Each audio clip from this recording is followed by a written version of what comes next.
Sleepy time. It's time to go to bed.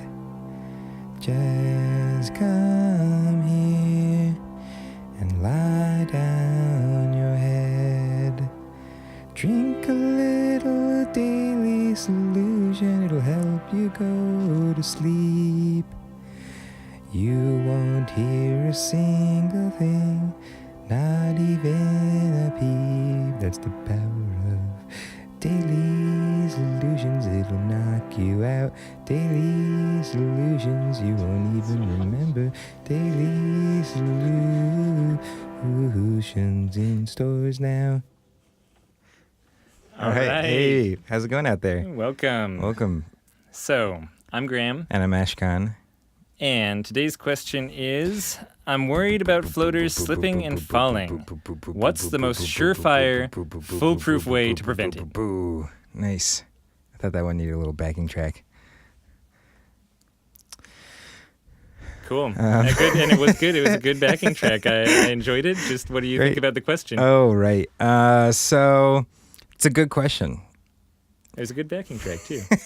So here's the deal. Things are like the liquid slippery. in float tanks is very slippery. You can get things that are specifically labeled slip-proof and put them on the floor of a float room, and they will definitely not stop slipping with the salt water. Yeah, this is more slippery than pools, spas, gyms, all these Banana other peels. Banana peels can be pretty slippery. I've seen a few documentaries about it, and You mean Mario Kart?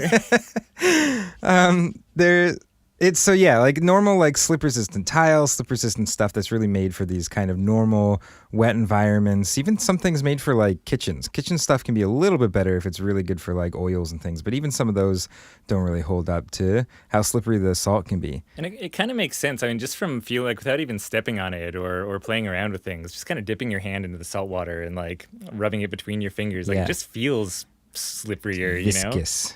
It's got viscosity.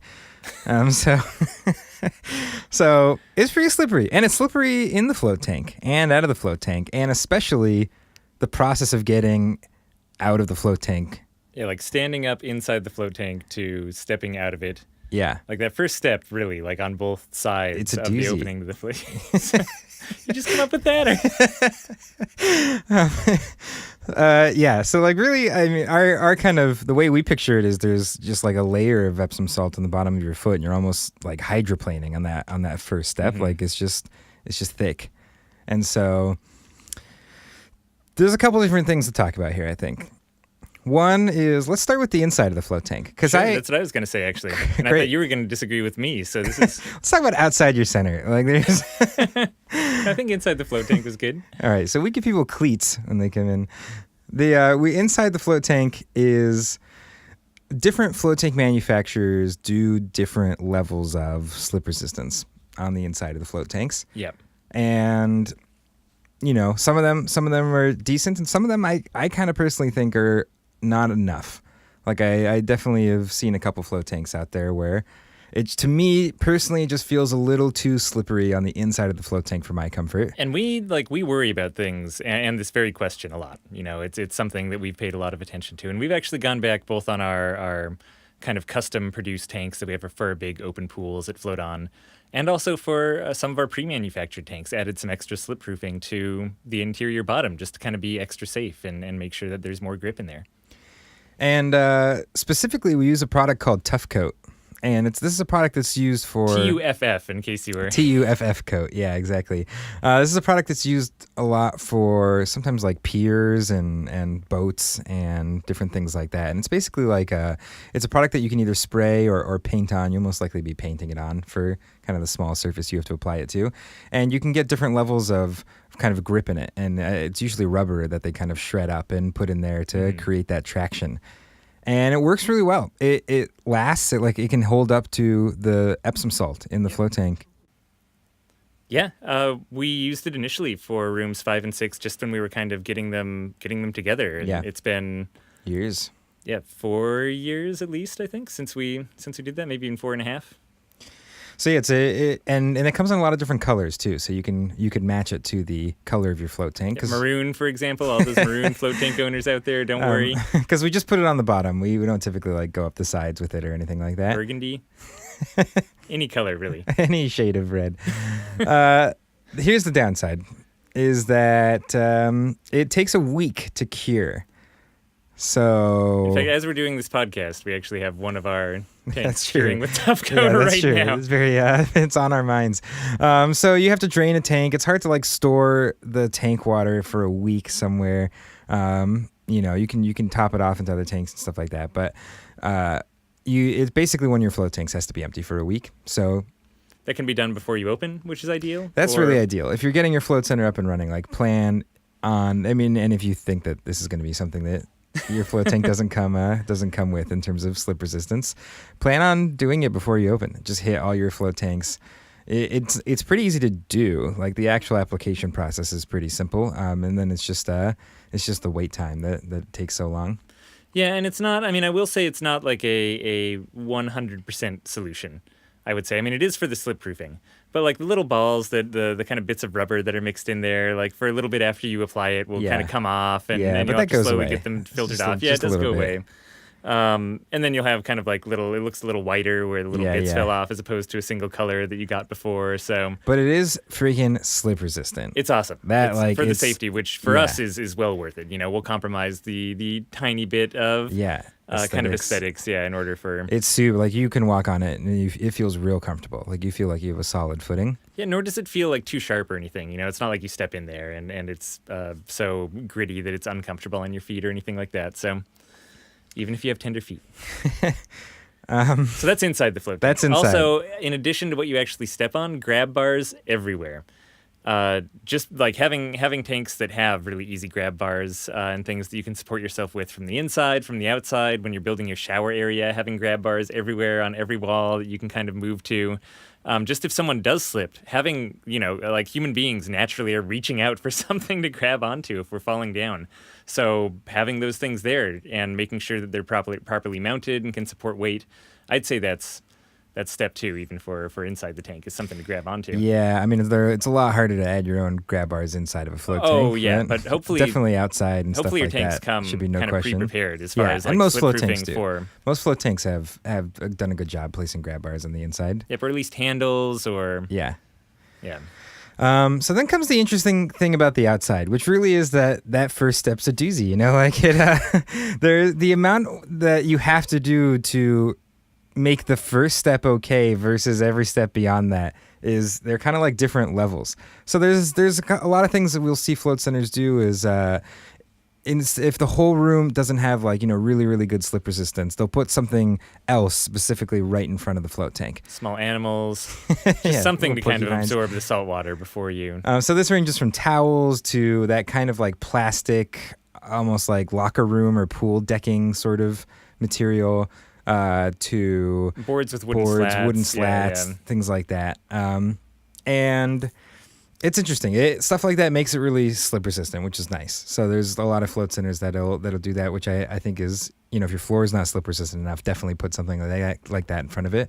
But if you can not have something like that, I think it's better. Like it's nice to not have to deal with cleaning those things. Usually like they have a lot of holes in them to make them kind of slip resistant, so the water goes through, and that means hair gets caught in them. If it's towels, that kind of needs to be replaced every time. Wood can get damaged. Like some people put bath mats; those need to be cleaned all the time. It's just like one more thing that you have to deal with in each of the float tank rooms.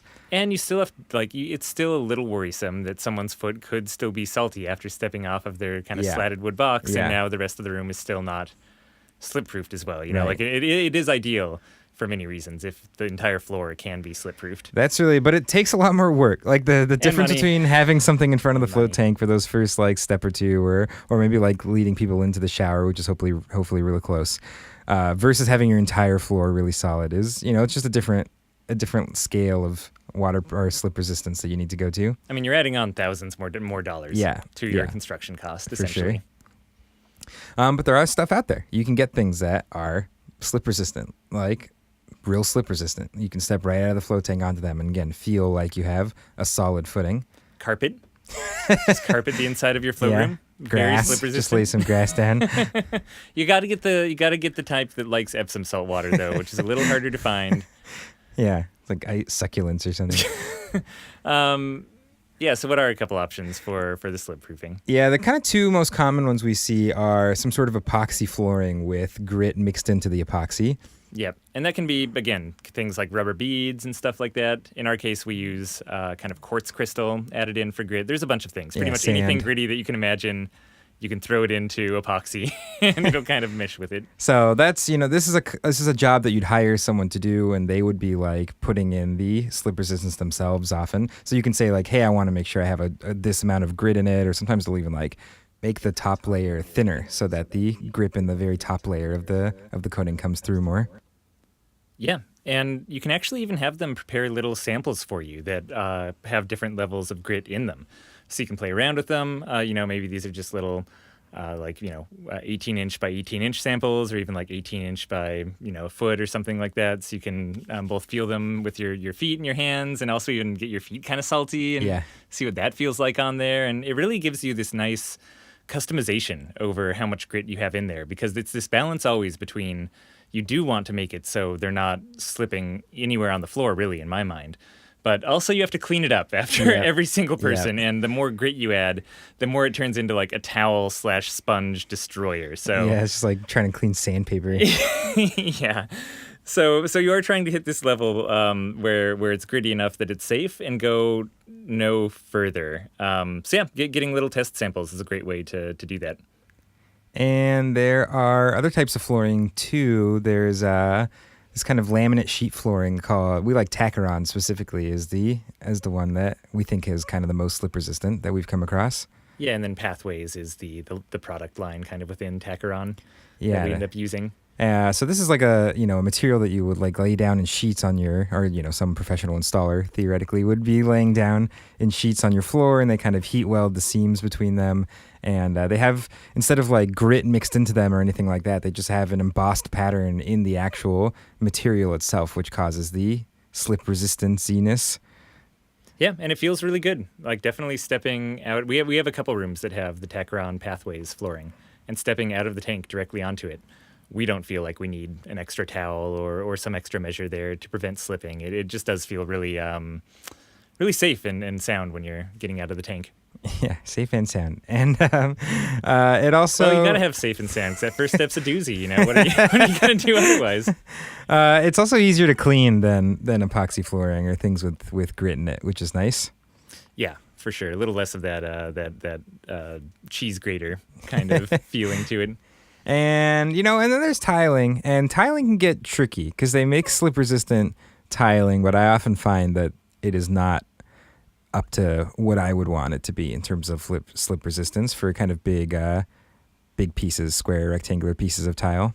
And then they make really slip-resistant tiling that almost has grooves in it, and that just isn't as easy to clean or as comfortable on the feet necessarily as the other solutions we talked about. So I'm sure there is porcelain tile out there, which is the type of tile you want to use if you do get it, that is slip resistant. But normally in a setup for a shower or something like that, what you see is people using just smaller tiles, and that the edges of the tiles with the grout lines are kind of what gives it its slip resistance.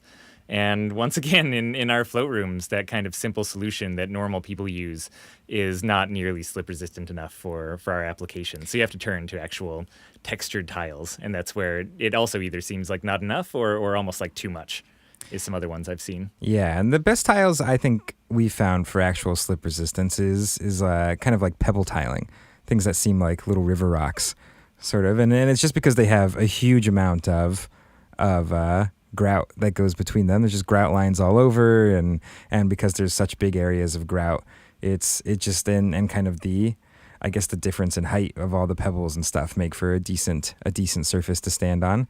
But those floors are kind of tricky for other reasons. Like the rocks are not usually sealed enough for the salt to not really damage them over time. Yeah, and even if they are totally sealed, it's going to be a really expensive floor, because that's a lot of epoxy grout that you're talking about putting in between these irregular spaces between stones. Like multiple times more than what you would do for big, like 12-inch by 12-inch tiles or something. And tilers really don't like working with the kind of river rock type stones, and they really, really don't like working with epoxy grout, which means if you're putting these in, you're definitely going to be paying a premium.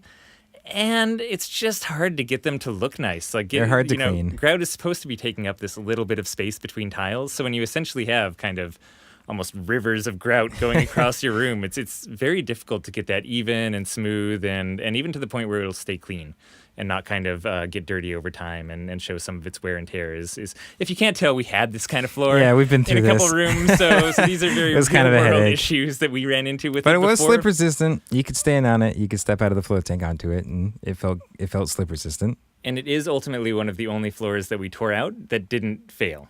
It, like sealed tile with the epoxy grout, was still holding up fine, but aesthetically it wasn't great. There were other water kind of pooled in between things. It was harder to get it to drain properly. There were just other issues with that floor that led to us kind of relinquishing it. And afterwards, we didn't. It's not like we immediately went back to figure out a better way to put in pebble tile floors. We went to doing the kind of epoxy resin and Novolac pathways, or Novolac Tacaron pathways. Novolac is a brand of epoxy. Brain got caught up in flooring land there for a second. It'll happen to you too. And I guess it should also be noted that the hallways, like outside your float rooms, can also be slippery. People put their shoes on, they come out, or maybe they go to the restroom in their bare feet, and they're bringing just some normal water and stuff out with them into the lobby. So you want to be careful there too. You don't want to just think that your float room is the only thing you have to think about in terms of slip resistance. Think about your hallways and stuff like that as well. It's not quite as intense. Like you don't necessarily have to put like Tacaron all the way through your hallway. You can do something slightly less intense with that, and I think it'll be okay. Although some people do. It's kind of cool. And it doesn't look bad. Like Tacaron looks pretty nice. Yeah, for sure. And more than even the customers, to me, your staff are cleaning rooms and working it throughout your space sometimes in order to get those transition times done. And running from a float room straight into a less slip-proof hallway is a great way to have someone just kind of eat it. Yeah. And we've had a couple staff who almost do and then didn't. And eventually we ended up tearing out the floor in our hallway and redoing it with more grit just to kind of help protect against that. So that is the downside of kind of getting this wrong from the beginning. If you guess how much slip-proofing you want, and it wasn't slip-proof enough, you're either going to have towels everywhere, you're tearing up floors in order to fix it. So it's kind of one of those things that's worth playing around with, probably even just visiting other float tank centers to make sure that you feel confident with the answer that you're providing for slip-proofing on the floor specifically. Another thing to get right from the beginning. Oh, yeah. So going back to grab bars and putting those everywhere, they aren't something that you can add easily after the fact. Right. Because you need to, on your actual studs, and when you're going down to that base level of construction, have supports there so that your grab bar isn't just going into raw drywall or something like that. And often just the width of a single stud isn't going to be enough to actually attach a firm support to. So you need to plan ahead at the right height where you'd want grab bars, actually mark off, put supports there. We even recommend putting extra supports in the room just in case you want to, in the future, add different grab bars or maybe even reorient your float tank so it's facing a different direction. They're so easy to add in at the beginning. You're just talking about a few extra pieces of 2x4. Yep. And then later on, you're talking about cutting through waterproofing, cutting through your soundproofing, going down to the studs, redoing and patching all of that just to add on a grab bar. So you almost can't add on too many extra supports at grab bar height at the beginning when your rooms are under construction. Mm-hmm. So another little pro tip there. If you can't tell, we also got this wrong and had to chop through our walls to add in supports for grab bars. So yeah, one of those things. It's terrifying. I mean, we did it right too. At some point we installed the backing and then we went to add the grab bars and we were doing it through some tiling we had on the wall. And it was a very nerve-wracking moment.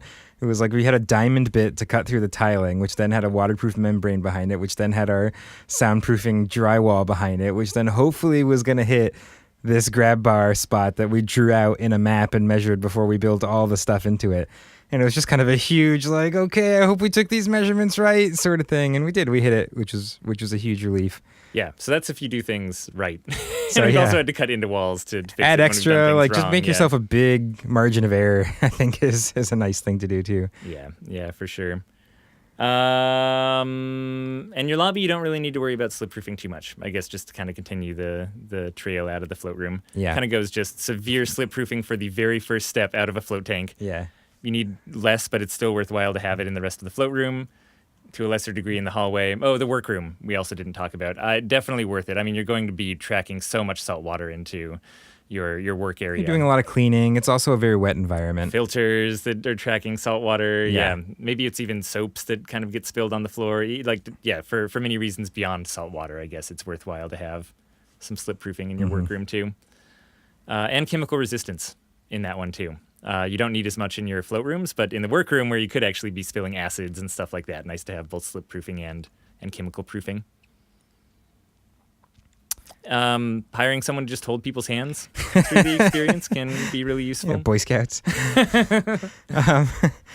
So this really is a good thing to think about. We talk a lot about like how float tanks are not risky, and for this reason and that reason, they're kind of they can be so really much safe fun! for all You get this to sort of learn about thing. yourself. But this is really one of the areas where I think float tanks are particularly more dangerous than a lot of other things. Death traps, yeah. They're just they really have a lot of salt water, and the salt water is very slippery. So it's an important thing to think about and be diligent about as you're building your center, or an important thing to do retrofitting for. And if you have your own questions, go on over to floattanksolutions.com/podcast and let us know about them. Share them with the world, Let other people learn from your curiosity. All right, we'll talk to you tomorrow. Bye, everyone.